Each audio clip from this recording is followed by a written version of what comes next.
বাংলার একটি প্রবাদ বাক্য হলো রূপে লক্ষ্মী গুণে সরস্বতী। যে কোনো মহিলার রূপ এবং তার প্রতিভা এই দুই বোঝানোর জন্য ব্যবহার করা হয় বাংলার এই প্রবাদ বাক্যকে। তবে আজ বসন্ত পঞ্চমীর দিনে ঠিক এমন এক মহিলার সঙ্গে আলাপ করাবো যাকে কোনো মতেই গুণে সরস্বতীর থেকে এক কাঠি কম বলা যাবে না।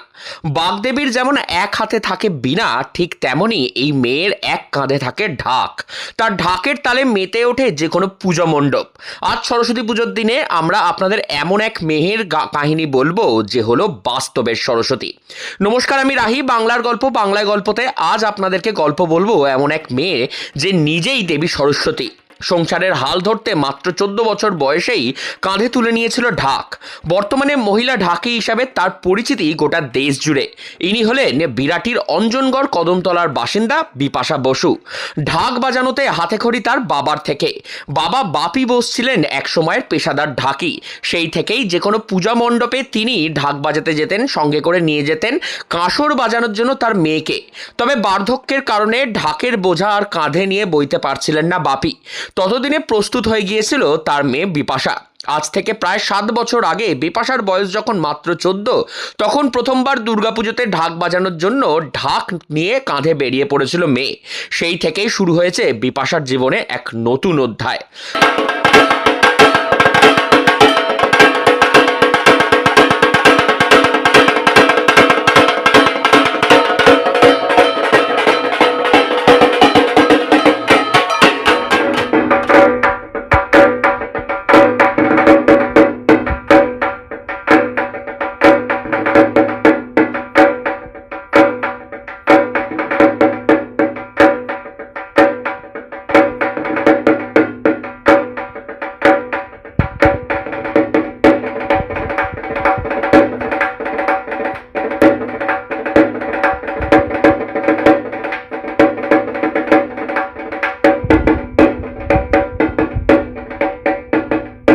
বর্তমানে বিপাশা মধ্যমগ্রাম এপিসি কলেজের 2য় বর্ষের ছাত্রী। পড়াশোনার পাশাপাশি ঢাক বাজানোকেই নিজের জীবনের মূল পেশা হিসাবে তুলে ধরেছে সে। বছর 5 একা ঢাক বাজানোর পরে এখন বিপাশা তৈরি করেছে মহিলাদের একটি বিশেষ ঢাকির দল, যার নাম দিয়েছে রাধারানী ঢাকি সম্প্রদায়। সেখানে এখন বিপাশা নিজেই প্রশিক্ষণ দিচ্ছে তার মতন উৎসাহী মেয়েদের, যারা জীবনের ঢাক বাজানোকে নিজের পেশা হিসাবে বেছে নিতে চায়। কলকাতা, মুম্বাই, হায়দ্রাবাদ, দিল্লি, ব্যাঙ্গালোর, ভারতের প্রায় প্রতিটি রাজ্যেই ঢাক বাজানোর জন্য আমন্ত্রণ পেয়েছে বিপাশা।